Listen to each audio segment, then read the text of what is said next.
What is up, everybody? It is DJ Robbie McChicken back on Robbie Radio. Don't you love these segments? I really love having to take my friend to work every single day this week. And that is the frustration that many of you are feeling on Summon Sorcerers because you didn't want to spend money and get them. Today's podcast is going to be brought to you by Summon Sorceress. Isn't that original? Never know what it's like to have 300 of these that aren't in the mail here yet. I wish you guys could see where I'd be putting my Summon Sorceresses if I had them, but they're not here yet. So, how does a fantastic community feel about Summon Sorceress in the current format? Y'all wanted needle fiber, right? Yeah, that's what I thought. Nobody actually wants needle fiber. Those are the sounds of people that want needle fiber to be legal so that he can get banned ASAP. And I agree with that mentality. I think we should get needle fiber the fuck out of our game before it even gets here. Hopefully Konami will never release it, but that's just my 2 cents. Robbie, how can you be so mean?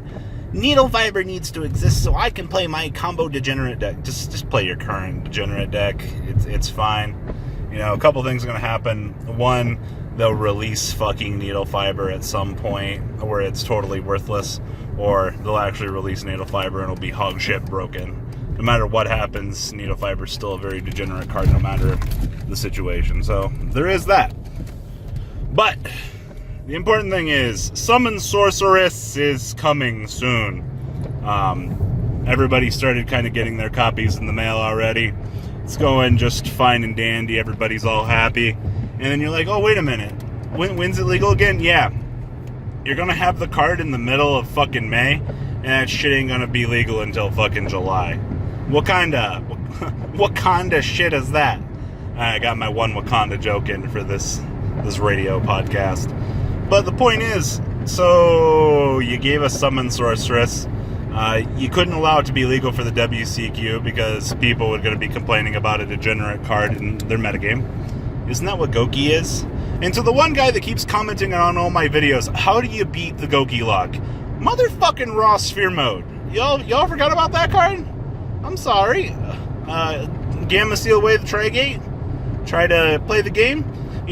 These cards do exist. I'm sorry that you need your committed normal summon. You shouldn't have asked for Draco to get banned if that was the case. But fucking raw sphere mode. Boom. We did it. It's here. I don't know why. Okay, so that question's been answered. Summon Sorceress. Man, can you wait for that degeneracy? I can't wait for ABCs to be able to make 3 monsters on the field and make Summon Sorceress. I don't know how often that actually happens. I don't think it happens all that much anymore because, Destrudo's banned. XD. But you will see literally Goki get even more powerful. The next list is projected to be in August, just so you all know. No sooner than August 2018. So we can all start getting mad at what's happening at the WCQ, and then we're all going to have to sit here and wallow in our own fucking sorrows. As it's like, oh no, Gokis are even better than they actually were. Yay! Yep. The only saving grace is we're going to have Sky Strikers. We still don't know what Sky Striker's going to do in the TCG. I'm assuming they're going to be one of the big 5, but I don't expect them to be as good as Goki. I mean, they're good. Don't get me wrong. Everybody knows that. But a couple of well-timed Waking the Dragons, I mean, what are you going to do? It's not going to be a fun time to be a Brandish player. Because a lot of the OCGs are already evolved with the concept of heavy back row removal, but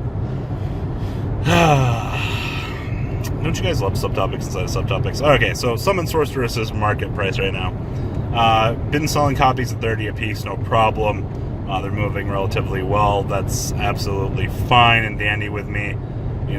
Get them sold out. I'll be content. The market will be content. I'll have a couple copies left over for myself. Okay, that's fine.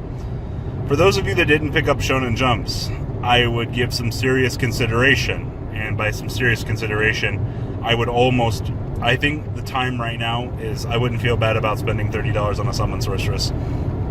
You're a month and a half, maybe 2, I think it's like 2 months. Don't quote me on that. Maybe it's 1 month and 3 weeks. Oh, you're like 7 or 8 weeks away from legality on Summon Sorceress. I would give some massive consideration to picking them up while they're $30, because if I know my market like I know my market, You guys remember Link Karibo? You remember when that shit was like $30? People like, I don't want to spend money on that. Well, they're $45 now. Sorry, not sorry. You know, you have a couple of options that you need to do. Do you want to spend $45 later, or you want to spend $30 now? That's if you didn't get your Shonen Jump subscription. If you do get Shonen Jump subscriptions, congratulations. You have the ability to sell these cards at $30 a piece, basically recouping the total payment of your Shonen Jump. Had you gotten Shonen Jump subscriptions when Link Karibo was out, this is free money. Welcome to life. Freest money ever, but doing it on a grander scale is so much more time consuming than you could ever actually imagine. It's almost like it drains your very fabric of living. But that's a topic for another day.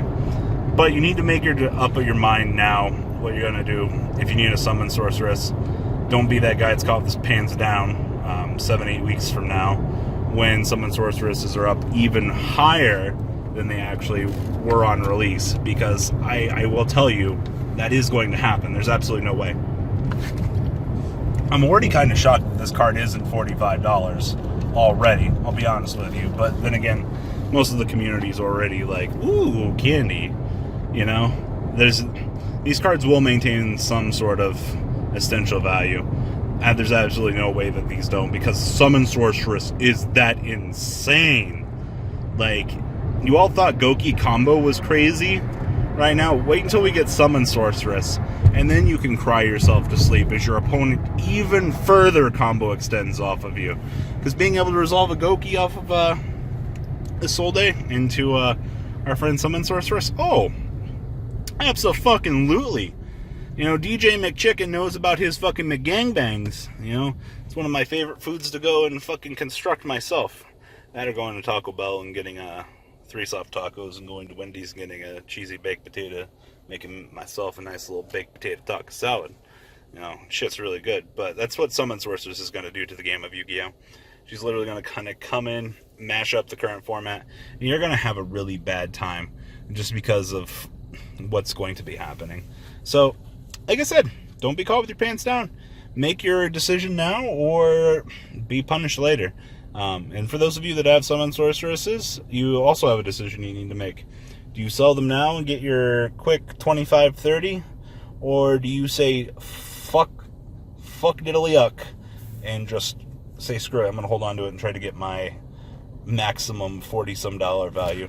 I think that's a worthy decision that a lot of people are going to have to make. It seems fun. You know, who doesn't love investing in children's trading card game cards? Yu-Gi-Oh! Is a very interesting market when it comes to these things. Just how much time can you hold? How much money do you want to make? And just general questions like that. I think that's fair. Subtopic here. Branders don't really need Summon Sorceress. You can sell your Summon Sorceresses to pay for your Sky Striker deck, which inadvertently is probably going to die on the next list anyway. I don't see any way that Engage and just Engage in general survives past any sort of list. I can see Hornet Bit staying around just as a free token generator to make free Link 2s. I definitely see that. I think Hornet Bit Generator is a very interesting card. The problem is with Goki Combo, it shits out a fucking Warrior monster, and you know how much we love Warrior tokens! Ha ha! I fucking hate Goki so much. Raw Sphere mode breaks the lock. Did I say that this segment? I've been asked that question so much. How do you beat Goki? You do two things. You either prevent their combo from going off and going, hee hee, I beat you, motherfucker. That's what hand traps are for. I'm very strict on preventative action. You know, that's one of the ways you would win with stun gadgets back in the day. You would prevent your opponent from initiating the action that kills you. And if that action resolves, then you're just dead. Like, that's how the game of Yu-Gi-Oh! Currently works. There's no ifs, ands, or buts about it. Once they start resolving and you can't break that board, well, what the fuck are you supposed to do? You know, the board is near unbreakable besides Sphere mode. Like, you play hand traps to prevent this from happening. If it happens, well, you hit scoop and walk away. Well, it's about as much as I got from you. You know, DJ Chicken McNugget over here knows what he's talking about. It's up to you if you want to listen to my words of advice or not. But that's all I have for this radio rant. Please, remember, if you're caught with your pants down, please, give the man the courtesy in the stall next to you. Don't look at his penis. He's just comparing because he's really small. Words of advice. Alright, DJ McChicken deucing on out. This is all been brought to you by Radio Robbie. One of the worst segments I've ever come up with, because I'm torturing myself.